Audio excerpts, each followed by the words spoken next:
Man, I remember my first time I went to a WWF. I still haven't accepted WWE. My WWF event. I went to an event at Selland Arena, and my dad took me, and I was on this little rail, you know, like the little kid holding up the rail, and I see the first guy that comes through is Shawn Michaels. And I'm like, the Heartbreak Kid. Like, this is a badass. And then I see The Undertaker come in, and I'm like, this is the largest human being I had ever seen. And I know you guys are WWE people too, especially you, DF. Did the show start? Is this how you start them? Yeah, just keep going. You just go. This is fantastic. Yeah, just go. Everybody else has an intro. No, we don't need an intro. People love know it. you already. I love it. Can we at least get some wrestling intro? Not an music intro. for Not you? an intro for me. I just mean a show intro. No, we just go. I love that. We just go. Yeah, why? Why intro? It's No like hey, overproduced. we're friends. We just sort of pick up where we left off. We just keep going. Yeah. I love your T-shirt. Thank you. I got it just for this podcast. I don't know if people can see it, but it's the Undertaker, the original Undertaker. What was he? Do you remember his name before he was the Undertaker? Mark Callis. I think he was like Mean Mark Callis. Mean Mark, yeah, like super redhead, right? Yeah. I think it was Mean Mark. He was in WCW. Mm-hmm. I don't for think like a little bit. I don't think they thought he had much of a future, and then they came up with the Undertaker character. So yeah. And Paul Bear. Have you heard him tell the story about when he gets the call? Yeah, I did. I listened to his interview on Rogan podcast, and I was like, wow, it's pretty cool, actually. Just those like moments that change your life forever. Yeah. You know? And not knowing what character you're going to be, and all of a sudden Vince McMahon calls you and like, hey, I've got a character that I see you in. Says you're the Undertaker. And he was perfect for it. So imagine if the Undertaker quit wrestling and then became an Undertaker. So that's kind of what you did, right? Like, well, you were Mr. Franks, and now you're Mr. Franks. Sort of, yeah. I guess you could. I never thought of it that way. You know, my start in wrestling actually goes prior to that. We can talk about Mr. Franks too, because that comes later. But actually, my intro, I was a wrestling fan, you know, but my intro to the World Wide Web when it came online in the late '90s when I was in high school was I was going on pro wrestling websites, and then before I knew it, I was running a pro wrestling website with rumors, and we would cover the pay-per-views for people who were, you know, didn't want to pay the $30 or $40 or whatever. We did play-by-play updates on a message board. Basically like a live tweet. Yeah. You were live tweeting. I wish I would have been smart enough to connect the dots and invent something really, you know, life-changing. But I was, you know, doing it on a message board, and you know, then I realized I needed to learn graphic design, so I got Adobe Photoshop and taught myself so I could make pro wrestling websites. That was my intro to doing something besides just, you know, stuff that high school kids do for work. So I was, you know, a pro wrestling website webmaster in the late '90s, doing pay-per-view play-by-play. Long before I was, you know, Mr. Franks. And so how did you become Mr. Franks? Well, years later, you know, so, you know, you're wrestling's a funny thing because you don't, it's sort of, I think every wrestling fan and people that you listen to that are in that industry always say there's kind of a stigma, like it's a little, you're not necessarily sure if you should tell someone you like wrestling because it's sometimes... It's like, do you believe in UFOs or not? You're like, is this person cool enough or no? Yeah, so you're always kind of like tread softly before you reveal, you know? Yeah. It's way more mainstream now and much different, but so you're going to kind of go... Feel it out a little bit. Feel it out before you really go full on show up in your Undertaker shirt, right? Right. Yeah. And so my friend Lance Cardoza he runs Lucha Extreme, and he knew I was a wrestling fan. Matt and I did the wrestling promotion with Lance at the stadium where it was like mascot wrestling. I think it was the first time, and I'll never forget. I didn't even know we had mascot wrestling. So fast forward to the Grizzlies promotion, mascot wrestling night. And I pulled in on a Saturday. You know, there's so many promotions. We play 70 games. There's everything. You come up with everything you can possibly think of. I'll never forget, as a lifelong wrestling fan, I pulled in one day on a Saturday. You know, we're working a lot of games in a row. I'm kind of still tired at 1 o'clock in the afternoon. I'm showing up, and I kind of pick my head up, and I'm standing next to a full-on wrestling ring, red ropes and everything. And I went, Why is this here? You're welcome. I call him, why is this here? It's mascot wrestling night. Oh my gosh, I missed it. We were bored last night. Decided to build a wrestling ring for you. So yeah, anyway, from there, Lance later asked me to help him with his TV show, and I got to be a character. But we can say what you want about professional wrestling, whatever it is. No matter how much of a fan you are, when you show up and you see a full-blown ring has been built, and someone tells you to climb in, you immediately grab that top rope and you go to town. Yeah. So if you're tall enough, you go over the top. You could be the biggest anti-person alive. My dad was at the inaugural mascot wrestling thing, and he could care less about this. But as soon as that bell went off, he is on the rope going, "This is great! Look at this!" It's so entertaining. I mean, you can't not enjoy it.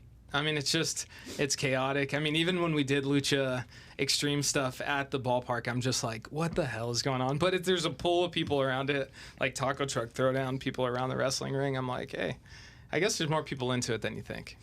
You just got to make sure you're informing all the mascots before they get in how to properly get into a ring. So I don't want to, kind of talk about the organization itself, but making sure if you are the mascot for a law enforcement agency with a fancy head on, make sure you're removing your service pistol from your hip so no one grabs it accidentally.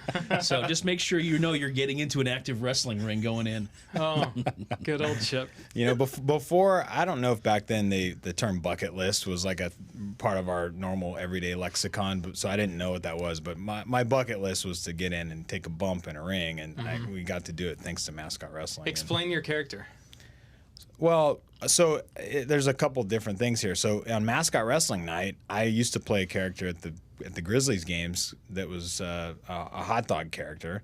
And so I was playing the hot dog mascot character. Okay. That particular night, I took my first bump, and this is really ridiculous. I can't believe that I'm even admitting this, but my character was called, really creative. It was the gimmick was called Derek's Franks, and so I remember Scott Carter was the one who came up with the concept, and basically we had this Monday night promotion where in the, I don't know when it was, the 2009, 10, somewhere in there, Monday nights was Monday Madness. It was a hot dog ticket promotion, and so they said, hey, how about on Monday nights you play a hot dog character, and the name was Derek's Franks, my name, right? Derek's Franks. So I had a bucket full of hot dogs that were the Franks, and I would basically, in between innings, I would throw 15 hot dogs into the crowd to fans, and I had a little shtick, and I would I oversold how many hot dogs I had. That was the whole presentation we came up with, was like, hot dogs for everybody, and it was then like you run out after like and the MC would play it up. He'd go, everybody gets a hot dog. Wow, Derek, that's very generous. And I would tap him, and I'd go, oh, hold on. I'd whisper to him, and I'd go, I don't have hot dogs for everybody. I don't have enough. And I have a small bucket of them. And he would go, well, we have almost enough for everybody. We're going to do our best here. And I would tap him again, and he'd go, oh, why don't you just tell him, Derek? And I'd go, I got about 15 hot dogs. That's all I can do. And so I'd throw him. So that character was a character that recurred. And so that was how I got into mascot wrestling. I got to be the guy. And my suit was nimble. It's just one of those like ridiculous Halloween costume ones where your head just is pops out of a hole. And so I had mobility and whatnot. So they're like, you're going to be at the end of the match. I don't want to spoil it for any kids or anything, but it's predetermined, right? So unfortunate. They're like, there was no real thing, like bounce around and you're going to be in the final two. And so I took a big clothesline from Parker Bear at the end, and while wearing a helmet. yeah. I used a helmet inside to keep the thing from slipping down over my eyes.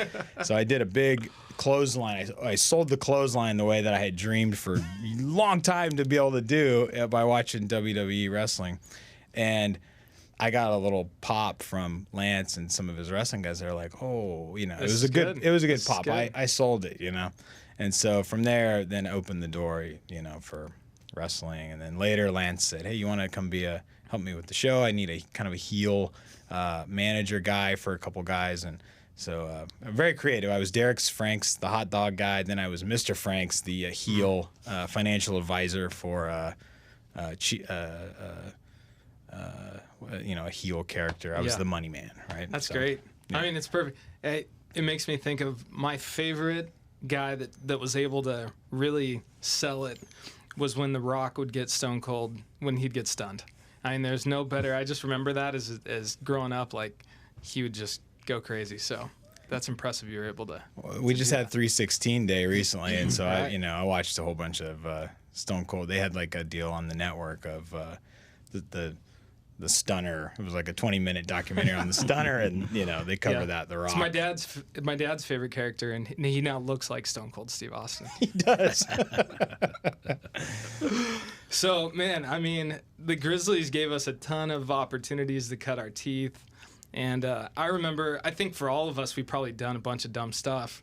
And I was able to be a drag king. I don't even know if you can say that anymore, but I was a drag king. And so I would drag the field.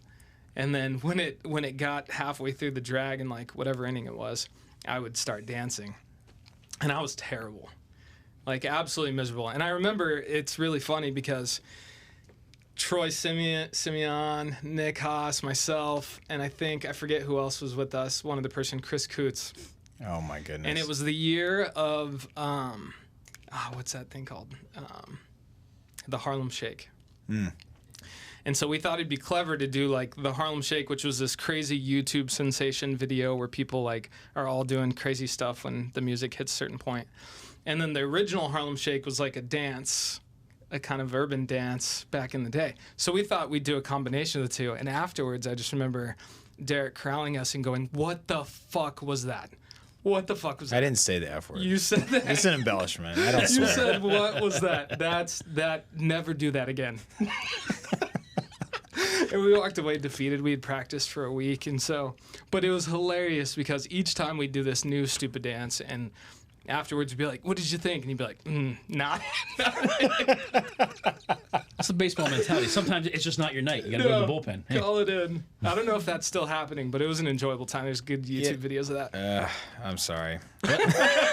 That's why former directors of marketing for the Grizz stopped asking my opinions on what the dance move should be. They said, just stop coming to these meetings, go back in your hole, stop trying to give us ideas on how to dance. Well, when you're a good dancer, you have different ideas than Did you ever get in an outfit or anything? I have one Parker Bear tackle to my credit during a mid-inning skit, but that was about it. The dancing, I was the regular ground crew. I just drugged the field and got the hell out of there. You just got out of there. Yeah, no one needs to see Did this you do dancing. the tackle on the the streak?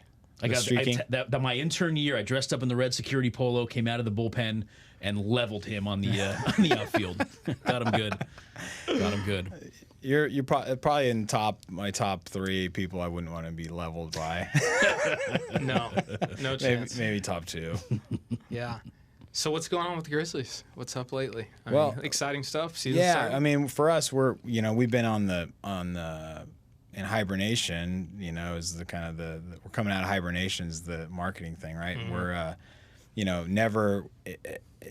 You go back to last March, we did a quick trip to spring training to go visit the Nationals in Florida, and we got back on March 10th, and it was a pandemic within a couple days, and then March 13th was the last day we had people in the office, and so it took me a while to think that we wouldn't play season. We thought we'd play by Memorial Day, then we thought it would be 4th of July. So, needless to say, this last year has been, a ton of anticipation to get back to playing baseball, and a lot's happened this last year, obviously, with, the whole structure of minor league baseball has been reimagined by Major League Baseball. I think for the better overall. It's so there's a lot of changes that kind of modernize the system, and but the good news for everybody that likes going to Grizzlies games is we're going to open on May 11th, and we're going to be back. So we're excited to get going. I think, as you guys know, you've been in the trenches getting ready 6 weeks or 5 weeks or whatever it is before we open up. It starts to get stressful and busy, and everybody's got a grin on their face because it's like, this is different. This is different than normal years, obviously. Yeah. Not just because we're opening with restrictions and kind of easing into things, but because we had to wait a long time for it. So. Yeah. I mean, I was talking to somebody from the USL yesterday, and they asked, what are you the most excited about going into your inaugural season? I'm like, man, I just want to see a team on the field again. Like, it's been so long to watch people compete at a high level and enjoy that, like the winning and the agony of defeat and just the emotion that goes on with sports. And man, that's super exciting. I'll be there if there's a ticket. Well, yeah, it's interesting. So we were talking today about the red tier gives us a 20% capacity. That's where we're at as of this week. So we've been planning for red, which is the 20%, about 2,000 give or take seats in our stadium with distancing and pod seating set up. And then, as of today, we were talking, and some people are projecting we might be in the orange, which is 33%. So we're in a tricky spot now where we're planning for one thing, got to make a quick pivot to a little bit larger capacity. So it's great. We're down to it, and everybody's staying nimble just to be sure. Yeah. But it's a good feeling, and it'll look different starting out, but the schedule's so much better. I was looking at it, I'm like, man. For me and you, Matt, who dealt with travel and player operations and all that stuff throughout the years, like getting one day off a week, and it's the same exact day every week, and the majority of the travel is by bus and not plane. You can leave the night of the game and get there sometime late, early in the morning, and the guys have a full off day where they can just do whatever they're going to do. I mean, it seems to me like a way better system than the past of having a ton of screwy work days and like, I mean, we can go through travel 3:45 a.m. airport runs to lump bags back and forth. Say, man, for a bunch of guys who've done the 3 a.m. airport run more times than they want to admit, yeah, the travel is drastically different. The synchronized off day, and the off day thing it makes perfect sense, right? Where every Monday's off. It's a simple schedule, makes perfect sense, and I think in the previous way they did the schedule, everybody was guaranteed either the 3rd or the 4th of July. So we could get the one big, summer important game for us, the 4th of July, big sellout tradition for us. And so if you didn't get the 4th, you got the 3rd, so you could take advantage of that holiday. And, this what year. What day does that fall on this year? So we have both the 3rd and the 4th. They said, in our league, we've got 8 teams. I think there's 3 who can't have the 4th of July based on their city or some other thing prohibits them from putting on a show. So I don't know the exact details, but there's 3 out of the 8 that don't want the 4th because they aren't allowed to host it. So I think that's the reason. So now you can do 2 4th of July nights? We'll get to do 2, and then that allows you, if you just say, hey, there's not a bunch of special cases. If you got to cut a homestand between the 3rd and the 4th, it's sort of the rest of your schedule almost is created around that. And in this case, we go no Mondays. It's really easy. So yeah, it'll be fun. I like it a lot. I remember, travel's crazy. I mean, it's a question I've got a lot about USL League One, because they're like, for anybody who's ever dealt with traveling teams, I mean, the closest team to us is Tucson, and then there's a team near just north of Denver, like Fort Collins area. So those 2 trips are fairly easy.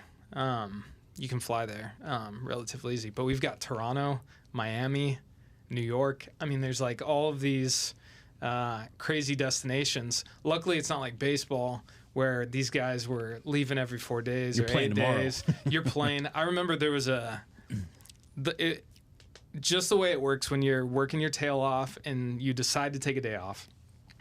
I went to a wedding with Kyle Kleiman, one of our buddies, in Detroit.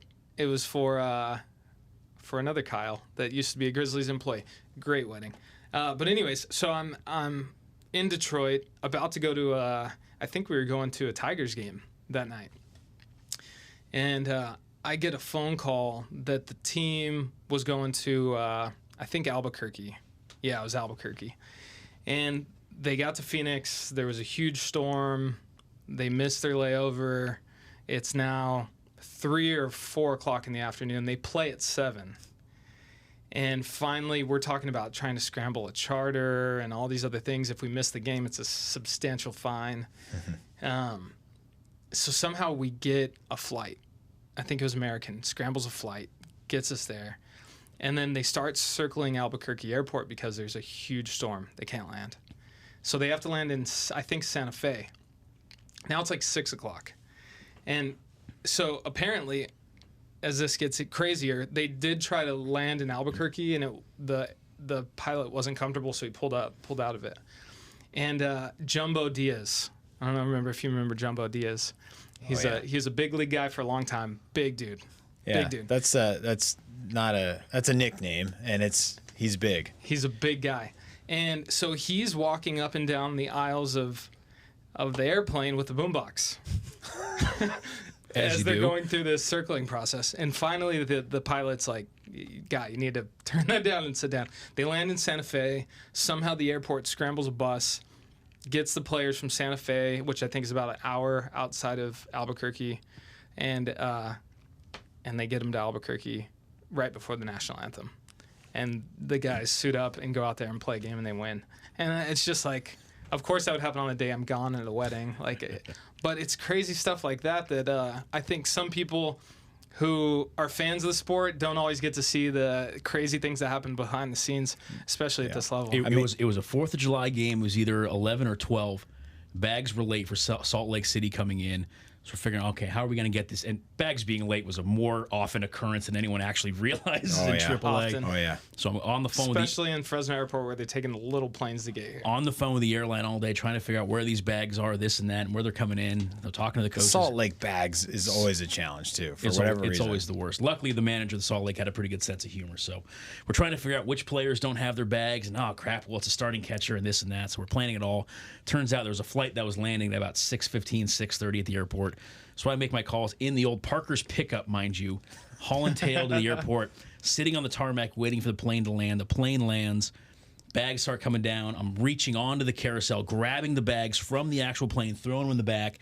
And we had a police escort onto the tarmac at the time. I says, I'm going off. I lean out the window. I tell the guy, hey, man, I'm going to be moving pretty quick, so tell your boys down the road, just give me a free shot to the Chuck. And as I'm coming back at the ballpark, just flying through downtown, coming down, I hit the ramp, and pregame is starting, so here come the fireworks for the anthem.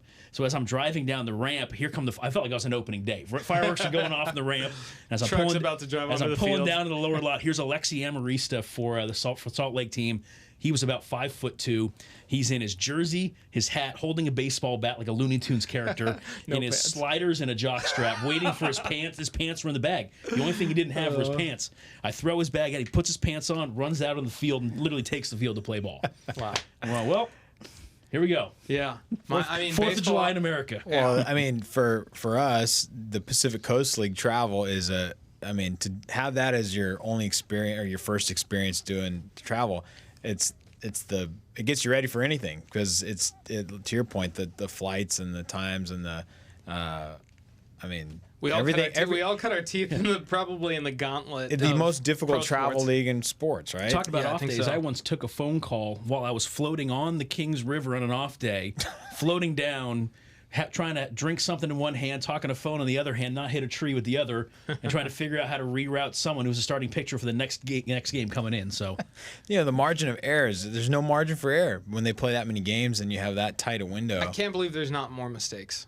I just changing guys' names overnight and in the mornings and at the airport. I mean, really, it goes to there's so many good travel coordinators. You guys both did that job all throughout that league. There's so many good, Linda Agoa's out there, and it's travel's tough, but there's so many great people at the airport. You got a police escort. I mean, so many people help pull it off when things are going down. I mean, the thing that's a crazy one too. We started, we go to these PCL meetings and we talk a lot about travel and how to limit the errors that can happen and help us make these difficult trips. And we started doing a lot, shipping the stuff, a lot more in the last few years than we did, early on when you were, it was like we figured out a way to do that more often. And, it's stuff that you like, the game happens and you're sitting in the stands and you get to see what was planned. But, we've had the deal where it's like, all right, the team's in El Paso and everybody's there and they have their personal bags, and we sent a truck to ship the other stuff to make it work faster. And it's like some of these companies are so good. They've got like a GPS deal now. You can see where this truck is. So we got guys that are tracking it, All right, we're tracking. Okay, they're going to get there, 3 hours before the game. Would like it to be there sooner, but that works. And then all of a sudden it's like emergency. What happened? Takes a stop. takes a stop, and you're looking at the GPS like he stopped. Oh. And I'll never forget the first time as I was, taking on different role and helping out with more of the travel side. Like, what's going on? It's like, I think the guy's asleep. And so it's like, what? What do you mean he's asleep? He's asleep. It's one guy in a truck out in the middle of nowhere, Texas. Right. He's and asleep. they go in these like little Sprinter vans, Yeah. and some of them they just drive straight. Yeah, what do they do? just They're go. just driving. Had a They're delivery delayed because there were sheep being walked across Highway 152 outside of Los Banos. I gotta wait till the sheep go through. There's nothing I can do there. Yeah. Well, damn. I mean, so you've got. I mean, obviously baseball season's coming, but you guys announced Taco Truck Throwdown. Santion just announced a date. I think people are pretty pumped at some of the stuff. What are those two like? Well, it was important for us to look not beyond baseball because, look, we've waited a long time to get Grizzlies baseball back going. We spent the last year listening to, all the stories, and you talk to all your fans, and it's like, man, I didn't realize how much I would miss baseball going to Grizzlies games. And so you hear all those stories, you have a year to think about it and stuff. And then, we've had this, of course, like I say, like this romantic thought of returning, if you asked me back in July when they canceled the season, it's like, all right, we lost the season. Now let's look forward to returning to baseball in April. Weather's great. We're packed. It's been a year of pent up. I get to go back and see my team again. And of course, COVID has been, lingering longer, and it's a faster recovery. So we don't get that romantic return on May 11th. It's still going to be romantic. Don't get me wrong, but it's not going to be what we envisioned of this packed house. It's this symbolic we get return to normal. So, I keep saying that. Hey, look, I enjoyed going to my favorite restaurants and sitting in their parking lot under a tent. That felt awesome compared to my own home cooking that I was tired of, right? So we don't get the full return the way we wanted, but we will get there. And so to that point, we thought it was important to look beyond the season because, it'll be a gradual return to higher capacity, less restrictions and stuff as things improve. But we figured by October, we could safely put the Taco Truck Throwdown and know that if we land it out far enough, we could start building an event and tell you that, hey, even though you can maybe not be able to get opening night tickets because you're not a season ticket holder and capacity is limited, we're going to get there. And, oh, by the way, we're also planning for the rest of the things that you want to return, like Santion concerts, like Taco Truck Throwdown. So it's important for us to get that out early as a part of our commitment to we're going to get there. It's a cultural event that has become, I mean, when you think about events that happen in Fresno, it's like you've got the fair and you've got Taco Truck Throwdown and Grizzly Fest, and really those are and Frez, yes, but like really those are kind of the big events that people look forward to for like well in advance. And Fresno Street Eats has been killing it lately, doing all these kind of pop-up events everywhere. I saw that there's something about like remote Taco Truck Throwdown. Like, is that in the works? Yeah. So even this year, we're predicting that we'll get to be more in a normal COVID reopening state by October, but we don't totally know today, right? So as I give Mike Ozagata credit, Ray Ortiz, Sam Hansen, they've always challenged me every year to make sure that we're always advancing the event and we're always growing in some way. And this year, it's hard to know what the capacity will be, even though we're feeling like that's going to be a time that's closer to what you're used to. And so they came with the idea of, well, this is the opportunity for us to do a taco tour, go to other communities, and have kind of a preliminary events that lead up to. We always call it the Super Bowl of type events, the big one, and so more to come on where the event will go, where the events will go, where the tour will stop off. But I credit those guys for saying, hey, this is a year where with some uncertainty on the other end, we know we can have a nice event. We know we can highlight these trucks. We know we can crown the winner and make it a fun event.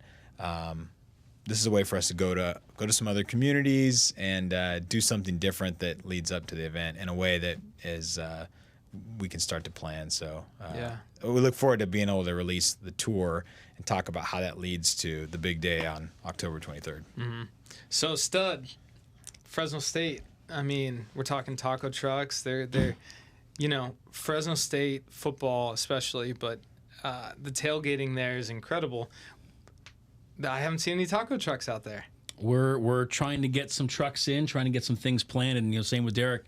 You're making plans as if you can have a nice full house, so 40,000 on game one, but right now we're in the red tier, so we're still at 20%. But how do you make your plans to have a nice big, Valley's biggest party 6 days a year is coming here August 28th. So how are we to make that big? Same thing. Everyone wants to come out, whether you go inside the stadium or not. I mean, you all have your favorite spots that you tailgate every single game. So whether you're a red lot guy, a white lot guy, or you're over in the purple lot, whatever it's going to be, you want to get in there and party and hang out. So So you think it's going to be something that could be a possibility? Football, as far as tailgating and stuff like that? Football is happening, and it's on until it's off at this point. So we've been making plans the whole time. So we'll wait and see kind of how our numbers go and some of the restrictions that we'll have as far as spacing and this and that. But, Fresno State football without Fresno State tailgating wouldn't be the same thing. So it might look a little bit different, but once you roll into that lot and the barbecues start up and the music starts going, it's going to be pretty special. Good time. Feel like we're back. There's been people partying outside. They're ready to. I tell you what, our softball fan base might be one of the best of any sport in any town. Our softball fans are amazing. So even though they can't get in, they're out there on Barstow. They have got hibachis set up. Wow. Some guy even has an 8-foot ladder with a little stadium seat on top, so he's looking over the fence, watching every single pitch. Can you see it from Barstow, or is there like a berm? You've got the berm's out of the way. You've got a clear shot right in through home plate. You can see almost every pitch. There's a couple little blind spots, but we don't have as many as Yankee Stadium. You can't see in half the seats are in there. So as much as we love the red wave inside the stadium seats, they get a pretty good shot from outside. We had a soccer game a couple weeks ago. El Squadron was out there on Barstow banging the drums. They were. Vicente, shout out. Everyone living in the apartments right there off of Barstow got a nice Sunday morning 11 a.m. wake-up call. I saw they were drumming out there, and I talked to the guys. They're like, we were looking through the trees there, and we caught the majority of the game. Their view was a little more obscured, but I'll tell you what, their drums came through loud. Yeah. And San Diego State was not ready for that. No? So, no. What do you think the coaches, athletes, staff, how do you guys feel about that? Oh, Z loves it. I mean, he's all about as are we. We same thing with you guys. We want 1,000 people in every soccer game. We want 40,000 every football game. You feed off that energy. Even if whatever the outcome of the game is, you want that atmosphere to be present, and that's something. Soccer from the Fuego to Fresno State soccer games that are going on. That atmosphere is something special. And what's nice is, when we moved out of Bulldog Stadium into the current soccer field, you got those metal bleachers that are down. So once you start stomping the feet, you get a little more noise, and people start chanting and clapping and hooting and hollering. It's a pretty fun atmosphere. Throw a couple drums and vuvuzelas in there and air horns and whistles and bells and whatever you can make noise on, man. Just bring it out and have some fun. It's interesting because I feel like the last few years of Fuego and the first couple of years of Fresno FC, supporter culture just blew up. And Jeremy and I were on a podcast yesterday talking about kind of how all that came to life and how it happened. But this group of people just really took it on, and then they've kind of branched out and evolved. And I think when Fresno FC went away, it was like, man, what are we going to do? We need soccer. Where are we going to go? And a lot of people turned to Fresno State women's soccer, which was totally cool. And it seems like it's carried on ever since. They go out there all the time now. It's similar to our tailgating culture for football, and I'm probably your biggest test case for soccer. I couldn't diagram you a soccer play, or I couldn't tell you this player from that player if you paid me.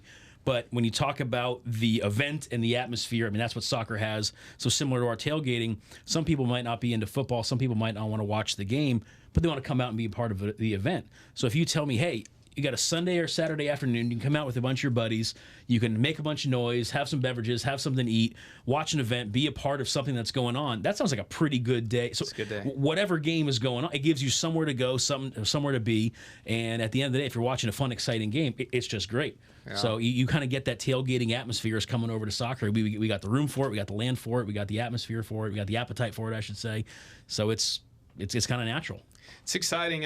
As I think through both where you guys are at now, Fresno State and still the Grizz, both of those places have played such an instrumental role in Fuego in the past, and really just Fresno soccer. Fresno FC played there for a while. Coach Z was one of the coaches, and the early years. What were the early years like for you guys as Grizzly leadership, with all of a sudden getting, because you started in what, 06? 04. 04. So your second year, Fuego came into the ballpark. What was that even like? I remember it being exciting because it's sort of like the more events you have, the better. Any dark days are just days where, you might say, oh, get a couple of days off here and there, but it didn't feel like that. It felt like we were growing as a overall organization. So I was like Matt. I didn't play soccer, or I'm like Matt in the sense that I couldn't draw a play up or tell you much about the strategy of soccer. Oh, I didn't play soccer. I don't know if you played. I didn't want to assume, but based on what you said, I have the same experience where my intro to soccer as was as an operator in a building and getting to see that the atmosphere and the energy that is just, it's not like baseball clearly, and it's exciting. And so I kind of fell in love with the operation, and the soccer in a baseball stadium was my intro to being close to soccer, really. So it was exciting and fun, and we got to kind of, at that time early on, we got to do a lot of cross promotion. That was part of the appeal of having the team under same ownership, and I was doing ticket sales and leading the sales staff, and we got to do those like Fresno sports packages where you got soccer and baseball together. So it was fun to have multiple properties in one, and get introduced to what soccer, the experience as a fan is, as a guy who never played it. It was cool. Did it change the culture a bit, Guy? I mean, I'm thinking back. So, I mean, at the early on phases, it was free tickets for a while, I think, with El Mexicano. I know Univision gave out a bunch of free tickets. And then I think the whole PA and everything was all in Spanish, right? Yeah. So was there like a shift in the clientele that were coming into the stadium and like kind of maybe introducing a new market into the ballpark? That's the way we saw it when we had our baseball hats on. We said, look, we think this is getting maybe a different group that isn't coming to baseball games. In some cases, there's a lot of crossover too, but we felt like this was an opportunity for us to have new folks come to the ballpark. It used to coming to the once you come to the venue, then you're probably more open to coming to a baseball game or a concert or whatever. And so that was part of the play, was to get people in the doors more often, and likewise get baseball fans to go to soccer games if they weren't doing it. So you can create that synergy when you're in all in control, one building. Separate staffs, sort of, but we had a lot of shared responsibility there, and you can kind of build on that energy and leverage each other's crowds to try to grow both, which is cool.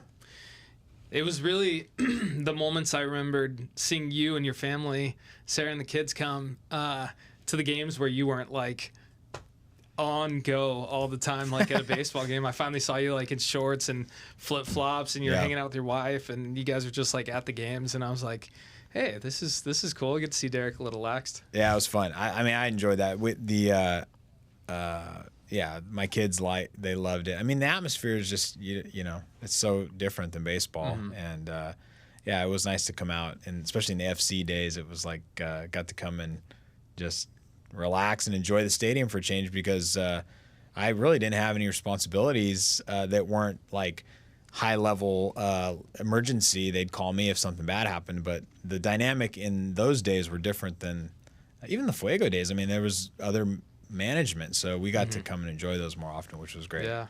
What was it like figuring out how to change a baseball stadium into a soccer stadium? That might still be my favorite thing. Was the first time Club America came in. We had a baseball game on a Tuesday, and the soccer game was for Wednesday. So the baseball game ends at 10 o'clock, so at night, everyone leaves. We immediately start cutting out the sod, moving some things around, taking out the mound. Grass comes in that night. So by the time the sun was up the next morning, it was a soccer field.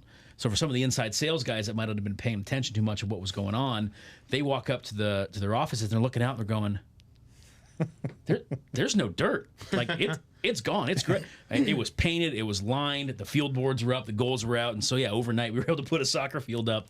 And that first time Club America came, that was still probably the best.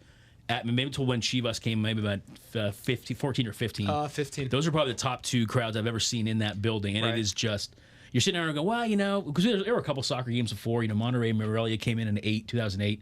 It was a decent crowd, but not too great. So when they came in, the smoke bombs are going off, the banners are being unfurled from the top, the confetti's going. You're going, what is this, like? Wow. This is 13, 11? 12 maybe, 12, somewhere in there.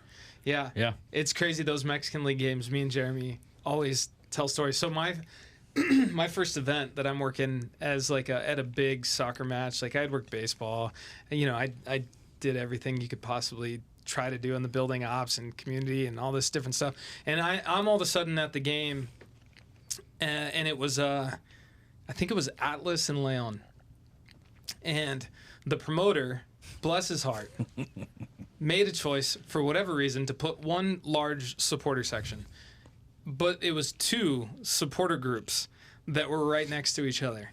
And so the whole first half, they're throwing stuff at each other, they're going ham at each other, and then halftime hits, and everybody's got to get out of their seats, and a prison riot breaks out. I was sitting in 210, by the way, this entire time. I watched the entire thing unfurl. It was fantastic. I am on the... Talking about no responsibility. Oh, I'm on the radio, like, begging for help. And all I see is the PD just disperse. Because at the time, they're like, it's too many people. If they disarm us... Let them go. We're in trouble. We're going to not be involved. And they retreated until they had backup.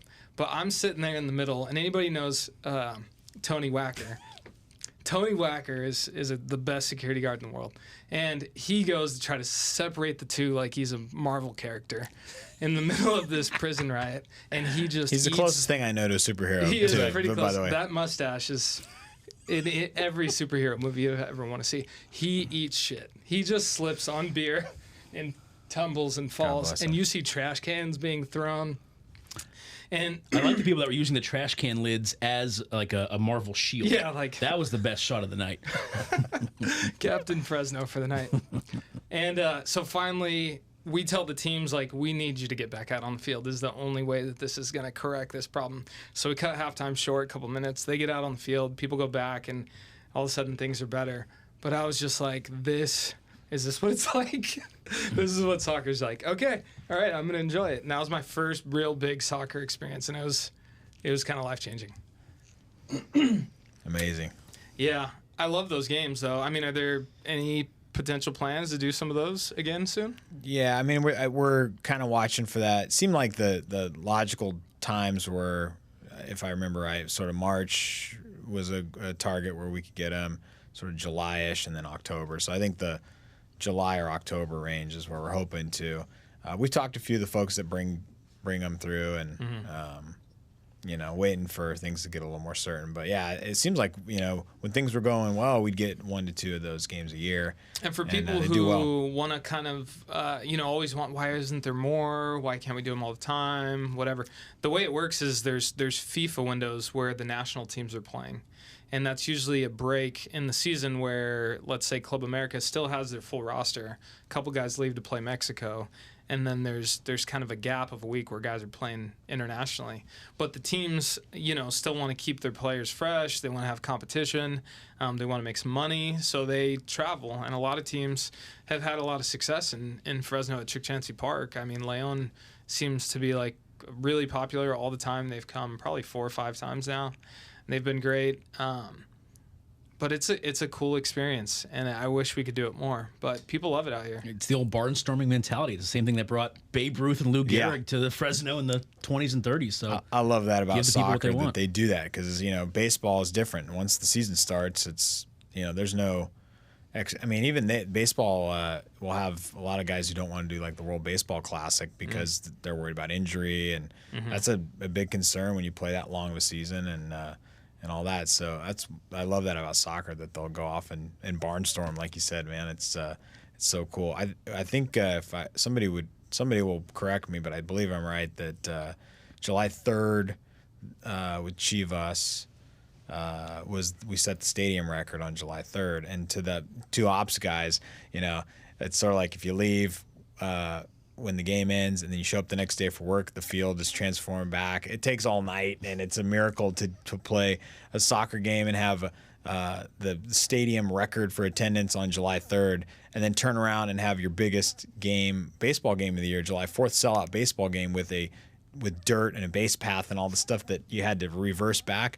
It's great, build a mound, all that stuff. So I mean, shout out to Harvey and David. Those guys are incredible. I mean, David is maybe even a better chef than he is a groundskeeper, and his food is great. His food's really good. Famous. He's famous for that. He's famous in the league. Yeah, like people come and they're like, It is the most famous secret of all of baseball. Yeah. The players that have eaten out in little field shop is pretty spectacular. You the could best run, nights you could, ever were in that. You could run garage. down a murderer's row, a modern murderer's row of players who've had David's post-game spread. I remember I picked up. This was like my one random encounter with a big time big leaguer. I was driving a player and dropping him off at it was the DoubleTree. What is it? Radisson. The other one, the Holiday Inn one. And I'm driving and I let the guy off, and then all of a sudden I see like some guy wave me down like I'm a chauffeur or something. He's like, "Hey bud, can you give me a ride?" And I'm like, "Yeah, sure." And then he gets in the car and he's like, "Hey, I'm Barry," and it's Barry Zito. And I didn't really recognize him. He had a hat on and everything. He has me drive him around town for like 30 minutes and then drop him off at the stadium. But just like the coolest guy in the world, and it's so cool. I think like. Those are the items that people, when they think about working in sports, they think about those times where it's like, man, you got to meet this guy or that guy, or you got to drive around or hang out with this guy. Or I played poker with Daisuke Matsuzaka. That name might not be familiar. The gyro ball. Yeah. And he didn't speak a lick of English, but we were just playing cards, and it's like those are the cool moments in sports where you're like, you have to pinch yourself and be like, this is special. Well, you remember those moments to block out the horror that was a 12-game homestand in August, or when it's 114 degrees and you're setting up for a Fuego game, nailing turf down. Oh yeah. And it's too hot, you can't hold it. So yeah, you gotta have those good times to block out the bad. There's a lot of those good clubhouse guys who come into town, and Zito asked for a ride out of the blue. I remember the guys telling me I have less of those interactions because you guys were more on the operational side. I did more of the ticketing side and stuff like that, so I have less of those. But I love all the stories because like Manny Ramirez comes in. He came in twice for us, once with the A's and once with the Rangers when he was sort of trying to come back and play again after he'd been out for a little bit. And I remember hearing stories like clubhouse guy Manny calls him over the corner. Hey, can you go buy me some the new Nike shoes or whatever? So this guy go get him size 13 or whatever. Go to the mall, get me these new shoes that came out. Gives him money to go get them. Guy goes and gets some shoes. And one of the things about the clubhouse guys is there's a lot of tips flying around. So there's a lot of famous stories about the big league guys with bigger salaries that throw a big tip or buy a big fancy spread for the team when they're in town on a rehab or something. And what I heard is Manny Ramirez's tip deal was he would pull out a pearl baseball and he'd autograph it and hand it to people. So one of the guys went and bought him sneakers, came back, here you go. He handed out autographed baseballs. I remember famously, I could be wrong, but I think after he got pulled from a game or a game he wasn't in, sitting up on the scoreboard just eating a banana. Eating a banana, sitting on the manual scoreboard, just it was like a game. Tuesday night, and it went extra innings. They pulled him. Right? It pulled him like normal, like early, like a seventh inning. He was on Joe's rib night. He was getting hungry too. Oh, the rib night, yeah. Famous Joe rib Bones night. made some famous ribs out there too. Yeah. Famous clubhouse visiting spread, Joe. Yeah, ribs and tri-tip. Yeah, every once in a while, homestand. some Manny Ramirez story will come up, and I'll send Joe a text, just some funny picture, and he'll reply with, "Don't ever forget, I once had to give him a piggyback ride around the visiting clubhouse." He once gave me an ear massage. It's what comes up every once in a while. He did a deal when he was with Sacramento Rivercats on the A's stint. I think he sat on the scoreboard with the Rivercats as well. Okay. But yeah, the game ended early and we played like 12 innings or something. He was sitting on the manual scoreboard watching the game. But earlier, pregame, he had a deal that he would do.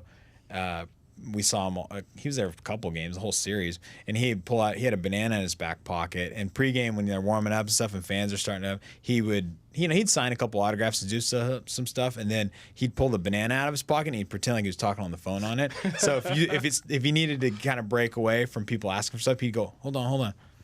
I got to take this. And so we've got pictures of him sitting on the scoreboard, pictures of him with the banana phone. Classic. What a character. Did he still have his hair at that time?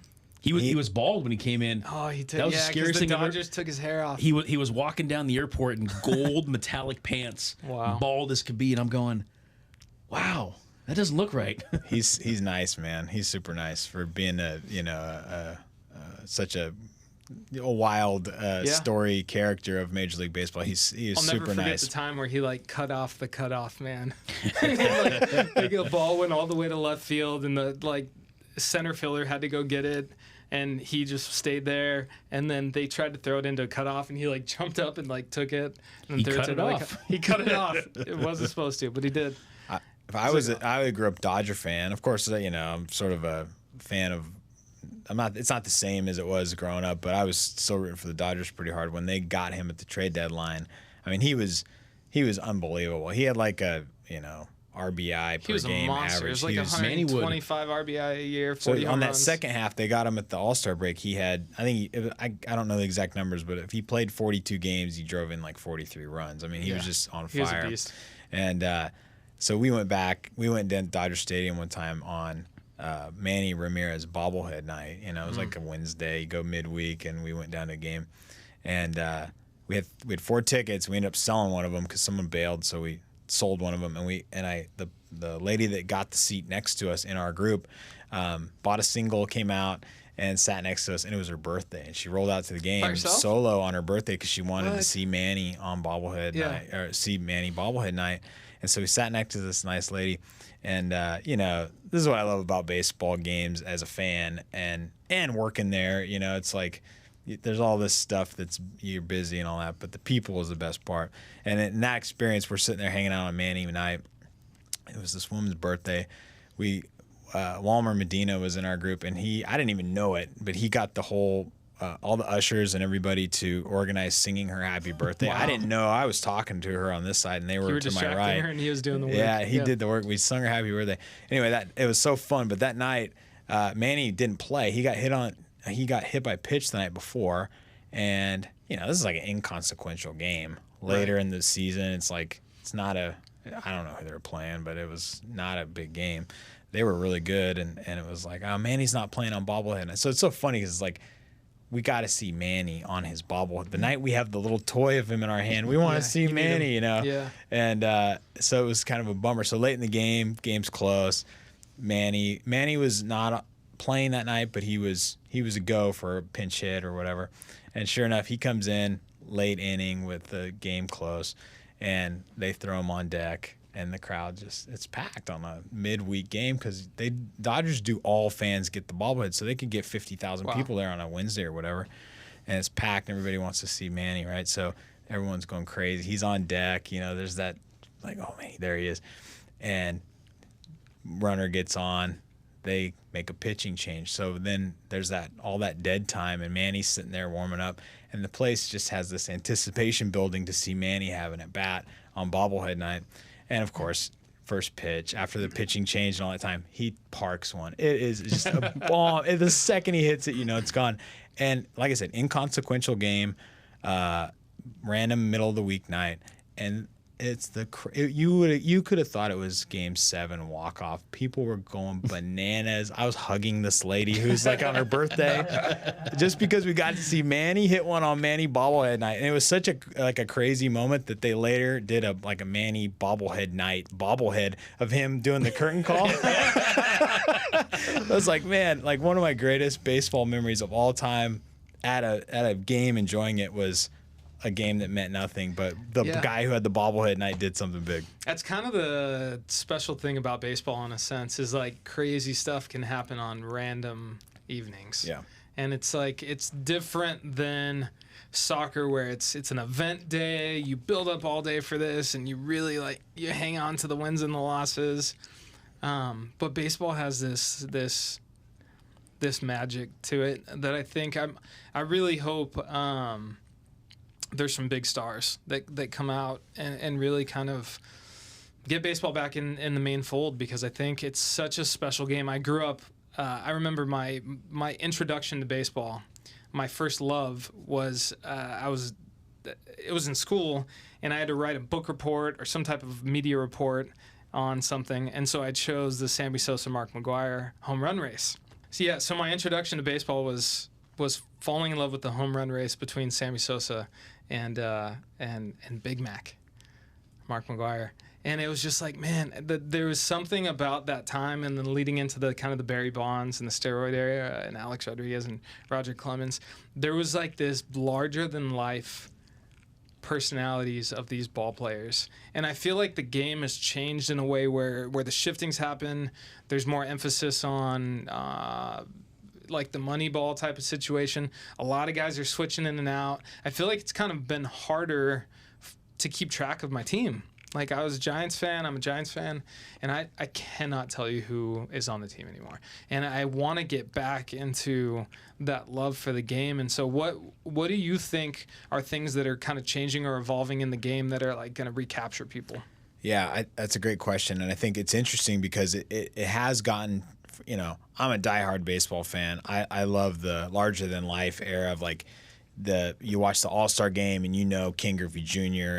and all the big names, and they had real marketing, mass appeal. I love the game now too because it's so interesting. We were talking earlier before we started about the shift and the money ball aspect of it, and you know it's so interesting how they've streamlined and created efficiencies and done all this stuff with data. It's really interesting. So many people were pissed, though, because last year was COVID year. People are at home. You can watch the World Series. Not a lot of things otherwise going on. And you get to the final game, and the number one pitcher for the Rays gets pulled as he's pitching a shutout on analytic data, and they lose the game and lose the series. Yep. And you wonder, like, man, I don't agree with that. Yeah, it's tough, and you know, I remember seeing a game in Fresno Grizzlies. I have a picture on my phone of all 4 infielders on an aggressive shift it was a playoff game for us, my AAA playoff game a couple years ago. All 4 infielders between first and second. Wow. They had nobody on one entire side of the field, and so you look at some of these things, and it's interesting. But to your point. I think baseball is doing a good job of looking ahead now and going, how do we, you know, and some of these changes seem minor, but they're doing a whole bunch of experimental things in the minors this year that people will they're testing them to see if they'll go to the big leagues. And there's subtle things like for instance, one of them is the size of the bases will increase a little bit. And so that makes it less likely, you know, to get picked off, for instance. So it allows you to be a little more aggressive as a base runner. Yeah, exactly. Because that part of the game has definitely gone away. There's no Ricky Henderson out there right now. Right, exactly. And so I think baseball is looking at, and it might seem subtle to go, oh, the base is, 2 inches bigger, or whatever it is, right? Or I think the thing where the guy has to face, the relief pitchers have to face a minimum number of batters before they can switch will change. I think it seems minor, but it's big because, you know, it slows the game down too, right? If you come out and lefty specialist throws 6 pitches, and then you got to wait for another change. So I think that will add and make the offense different. And I think baseball is trying to keep the balance of tradition and balance of being, you know, America's pastime, and make changes that feel subtle, but I think they're being more aggressive about that, about speeding the game up and making it so that it's not all home runs or strikeouts. And it's interesting when you hear a guy like Theo Epstein, who's one of the revered modern baseball analytical successful guys, step aside from his job with the Cubs and then, you know, more or less say some of the things we've done have damaged the game. It's interesting to hear that from him, who was one of the handful of, if you say Moneyball, you think of Billy Bean, but you're gonna think Theo was Red you're gonna think of Sox, Theo and some of those first, you know, young next wave of GM guys that were successful. It's interesting to hear him kind of allude to, like, well, some of these things have made the game less entertaining, and you know, I think he's one of the guys now looking at some of these rules with baseball. So it's interesting. You know, I think that. But yeah, to your point, it can be challenging to follow your own team because the analytics makes you reset your roster every day. I grew up a Dodger fan. I follow our affiliates more so now, and it's different for me as an executive. You could name their starting lineup. Like, well, the Dodgers by memory, it felt like the Dodgers. I think won that World Series last year. One big reason was they're so deep. I mean, you got Chris Taylor and Kike Hernandez. I mean, they got massive depth. And they play the numbers and stuff. So, you know, my dad's a perfect example. He'll rattle off the Garvey Lopes, you know, that same infield they had forever back then. I mean, you can't see the same lineup 2 days in a row oftentimes. Yeah, the Cal Ripken, it will never be broken, I don't think. Yeah, so it's interesting because you know, recently, you know, you really have to. I meet a lot of people who have a harder time following their own team because the roster moves are so frequent. The benches are deep. They use the bench players as mix and match frequently based on matchups. It's different. You got to follow more closely. And so, yeah. How about the DH? This is something I've flipped It's on. got to be in both leagues. This is something I've flipped on. I'm a National League guy. I grew up a National League guy too, and I loved the strategy that went into double switches and and all these adjustments at you the like end Tony of the game. La Russa, like batting the pitcher 8 spot and stuff Yeah, like it's that. just crazy. But as I grow older and I realize I think baseball needs some kick in the pants. I think to watch a lineup go through of all guys that can perform is a more appealing thing to the fans. Inside baseball thing, like the best pitchers in the league, the ace pitchers with the think of whoever you think of when I say ace pitcher. You go back in their early part of their baseball playing days in high school or college or whatever. I bet you all of them played shortstop, They all hit 400. batted 400, hit right. bombs.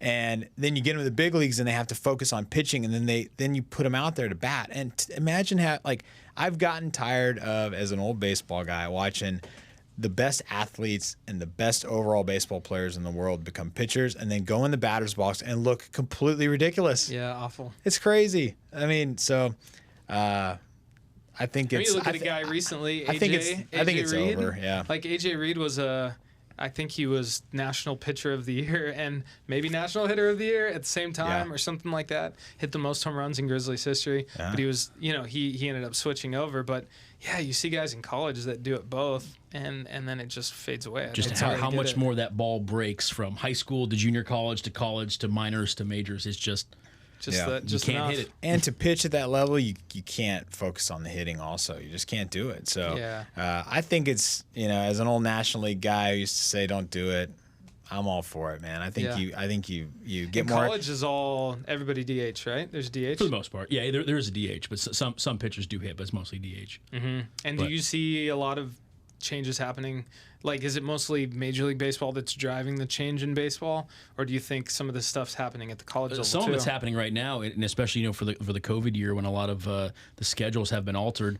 You're playing more double headers, but also now a lot of our games will start extra innings with a runner on second, which I love. And I know people don't like it, but I'll tell you what, it adds another element of kind of a little bit of craziness into the game. So it's another little element that you have to prepare for. We added it a little bit later. So getting that in there, I think, is great. There's a lot of switching that's going on in college baseball. I think it's a little bit behind. But it's just, same thing. A lot of those games are long. There's a lot of pitchers that are trying to get in. A lot of players are trying to get in. The same token, all of the numbers that are out there with the majors, you got to remember, those guys are paid to sit there and read the numbers the entire time. College baseball players are trying to do all those numbers things, but they're in class in the morning, and some guys have a part-time job at some point. They're going back and forth, and their window to take care of that is a little bit shorter. So they're trying to absorb as much as they can. Yeah, it makes sense. I mean, one of the things people kind of talk crap on soccer, traditional like American sports fans, is the draw, a tie. And I know we hate it in baseball, but all of us worked in baseball for a long time. Like, there's nothing worse than a 14-inning game. Whatever you're going to do, just do it quickly. No one wants to be there. No, the players want to get out. The coaches want to get out. The staff wants to get out. To go into an 18-inning game is not good for anybody. So it's like, man, could they have a draw? I don't know. Maybe, maybe not. But it's these long games that burn a bunch of pitchers, and you have position players all of a sudden throwing innings. Like, really, what's the point of that? You know what? Just come out in the 13th inning and say, all right, we're going to a coin flip. Someone's winning this game, and someone's going home. The beer's on ice. Let's go. Let's arm wrestle for it. Get everyone out the door. Can we save on some labor costs? We shut the gates. Well, yeah. Most places stop serving beer, but number one, top selling item on every place's list in America. They're done selling beer in the 7th or 8th inning, so you're not making money. You're staffing it, and hardly anybody can stick around for it. I've been at a couple games that went 14 innings as a fan, and you get past the point of delirious where you're like, oh man, what's the record? I want to be here for the longest game in history. That's cool once, right. And then every other time that you're in extra game, it's like, come on, it's let's Tuesday just night. get rid It's of like 12:30. From a development side, to Matt, like Matt's saying, you run through pitchers. In the minor leagues, it makes even less sense because there's no reason to burn through pitchers and go through all this heartache over. Wins and losses are fun. You top we keep standings and have playoffs and all that stuff. At the end of the day, you're not helping the guys develop by doing that. So I like the runner on second thing too.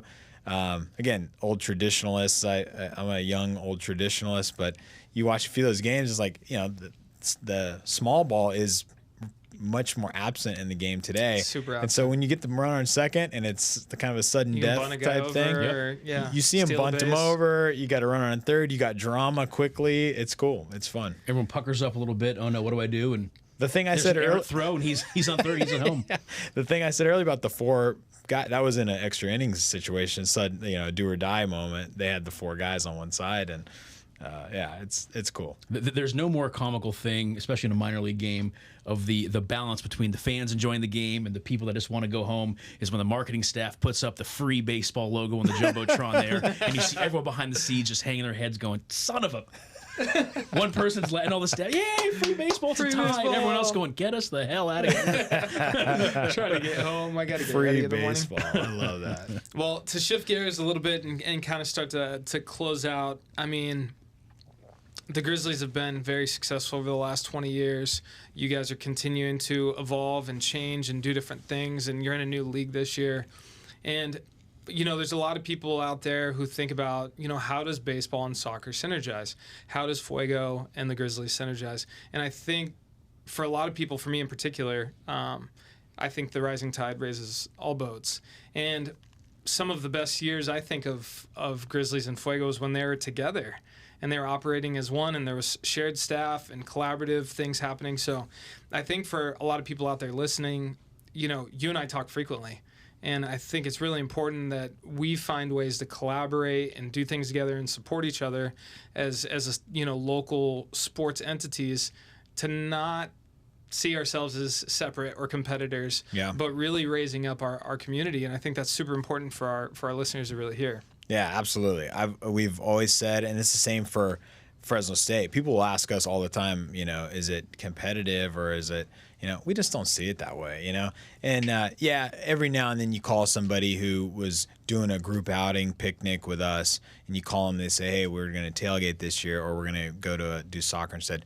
Those are onesie twosies, big deal.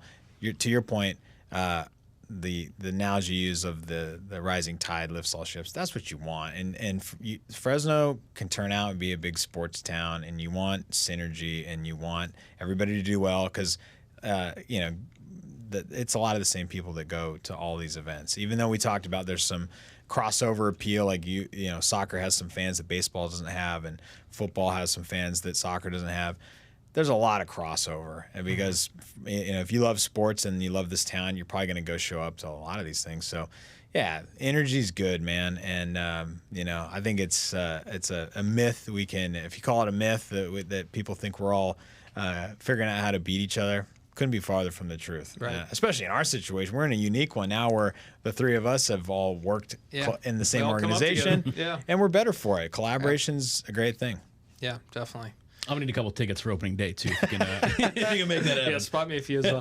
We've got limited capacity. Okay, so well, thank you guys for being on. It was a lot of fun. I'm sure we talked a lot of baseball, and it's cool to see some crossover between the sports. But just thank you guys. And I mean, really, lastly for me, I appreciate both of you. Both of you have been mentors in my career, and obviously, started my sports career working for both of you guys. And you've been top class, great leaders, people to look up to, and this community is lucky to have both of you.